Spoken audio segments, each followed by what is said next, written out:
ese inshuti ni iki?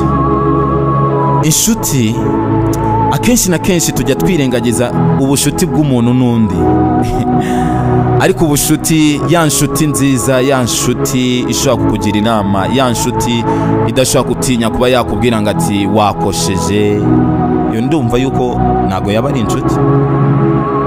Je numva yuko inshuti ni ya yindi ikwegera ikakubwira ati inshuti yanjye, uyu munsi hari ikintu wakoze ntago cyari cyiza, ushatse wakikosora. Ni ya nshuti ishobora kukubwira ati ese ni gute, niki wumva yuko cyaguteza imbere, ikaba yari ya yindi ya nshuti ishobora kuhitiza bwa mbere na mbere ikahita ikubwira ati ugomba gukora iki ngiki, gikore muri ubu buryo, ugikoze muri ubu buryo byashoboka, byakunda kandi hari icyo wageraho. Je numva yuko ari yo nshuti. Ubwo nawe uraza kumbwira muri comment hasi uburyo byumva.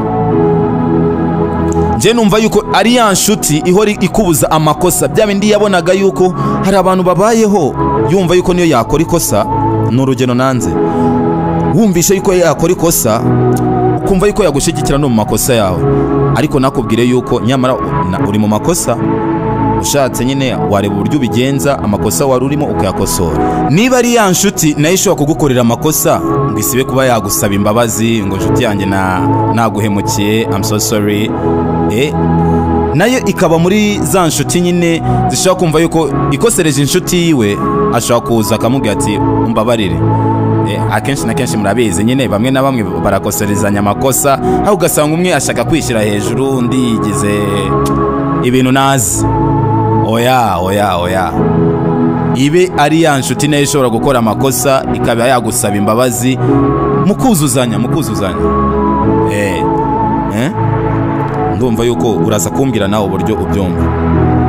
Numva yuko nimba mbaye inshuti yawe mu buzima bwawe busanzwe, nkaba besti wawe, nkaba inshuti yawe magara, ya nshuti ishobora kuba uri mu bibazo ikaba yagutabara, ya nshuti waba uri mu bisubizo ikaba iya mbere mu kukugira inama, aho kugira ngo yumve yuko yagusubiza inyuma, akaba ariyo ya nshuti ibi ya mbere, itera intambwe ya mbere mu kuba yakubwira ati komeza, igupushinga, ikubwira ati komeza uzabigeraho kandi ugomba kuzatsinda. Inshuti zanjye rero, mwege munkurikirana cyangwa se mukomeza kumva motivation ngenda mbahereza, inyigisho dugomba guhana inama, ndashaka kugira ngo muraza kumbwira muri comment, sibyo? Ndetse n'inshuti zawe hirya no hino ujye wohereza, umuhereze shares nawe abashe kuba yabyumva. Ugomba kuba we, ntukisuzugure, ntukitesha agaciro, banza wisobanukirwe, ba smart, ube smart mu bwonko. Ntago baba bavuze ngo ube smart ku myambaro, no, first of all ba smart mu bwonko. Gira mindset, gira ibitekerezo bizima, wigira ibitekerezo biri negative, no.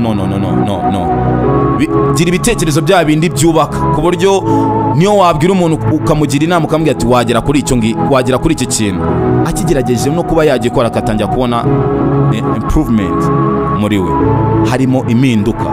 Nube ya nshuti ishobora gukurura yishyira, ushaka kwerekana yuko ibyiza byose niho ushaka kubigaragaramo, cyangwa se akantu keza ubonye niho ugomba kubanza ukagira.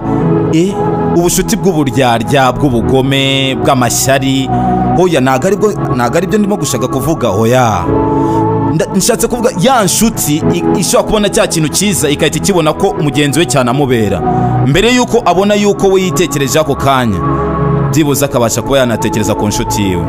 Nicyo nshaka kugira ngo mubwire ijambo bita ubushuti cyangwa inshuti. Inshuti ni iki? Inshuti isobanuye iki mu buzima bw'umuntu, bitarimo uburyarya, ubwibone, amashyari, kumva yuko iterambere rya mugenzi wawe ntabwo ryishimiye, ibyo agiye kugeraho urabona ni wowe wakagombye kubanza kubigeraho. Oya, let's stop it. Reka tubihagarike bino. Turashaka iterambere, turashaka kugira ngo dutezanye imbere, kandi nta muntu ushobora gutera imbere ari umwe.